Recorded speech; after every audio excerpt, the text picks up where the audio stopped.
Click, click. Hello everyone, this is Taka from bigheadtaco.com, and I'm coming to you here from very noisy Mongkok. This is the elevated sidewalk part of Mongkok. It connects the three major side roads. I'm here to do a very quick review or talk about the I've been shooting a lot of film here in Hong Kong, and I'm here to talk about the CineStill 800 tungsten film. I've mentioned it in my review of the Leica MA, and I thought it was enough for me to do a separate sort of review about just the CineStill 800 film, the 800T film itself. Now, it is a cinema film made by Kodak, and it's basically movie film. And the reason why you couldn't use it in a regular still film is that I don't know the details, but there is a layer of it that on the film that if you processed it regular C41, you would pollute the C41 chemistry, so you wouldn't be able to go to a regular lab and get it processed. So what they did was, from what I understand, they removed one of the layers. So I don't know how that affects the visual look of the film, but one of the layers has been removed, so now it is C41 processable. So you can take it to any lab and they'll just process it as a C41 film. And so I've been using it. I was introduced to this film by Joseph from Meteor, so thank you so much, Joseph. He actually gave me my very first roll, and I've shot 4 rolls with it so far in Hong Kong.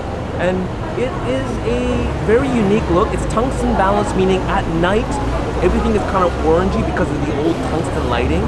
And film is always color balanced to daylight. And so when you shot at night, unless you use filters, usually you would use like for tungsten, so be more of a bluey type filter, you would get this weird orange cast look on all your pictures. So when it's tungsten balanced, it is biased to more bluish greenish tones.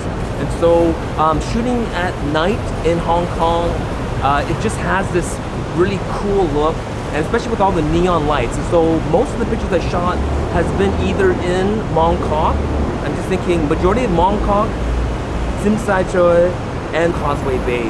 And as you can see with the pictures, when you shoot with the Leica lens, which is already quite cinematic, I mean, Leica makes cinema lenses, and then when you combine it with a cinematic film, or a film that actually is meant for movies, you get this look that I've even tried with Fujifilm JPEG profiles and a little bit of Photoshop wizardry, and I still can't. You know, you can see the little halos of light that you get around the very strong light sources.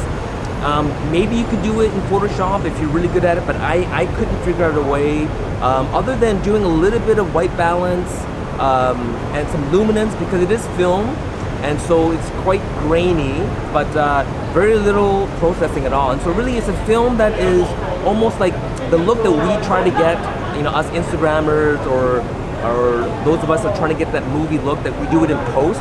Well, with CineStill film, you get it already in the film, and there's very little work or very little effort, and there is that sort of beauty of not knowing what you're going to get, but after a while I think you kind of get an idea. So when I see little points of light sources, I'm like, oh man, this is gonna have a nice little red halo around it, and I get really excited about that. So shooting with it, so like I said, I've shot 4 rolls of it. I think I'm pretty hooked. I don't think other than getting a cinema lens, so a lot of people here in Hong Kong, they love shooting with Bellmeyer, with Canoptic, Cook, or Angino, or Anginus as they say here. Those are all cinema lenses, and then for movie film, they convert those to M mount, or they get an M mount adapter and shoot it on their Leica M's.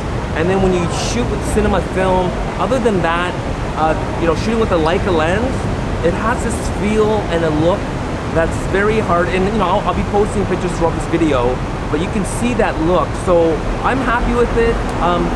CineStill is actually now coming out with a 120 version of it, and so when that comes out, I will be running it through a 120 camera. I currently don't own one, but I'll go look for one, and that on a tripod shooting at night with the rain and neon and tungsten light, I think it'll look fantastic. And so that's my quick review of the CineStill 800T. There is other versions of CineStill, but the 800T is the one I want to shoot.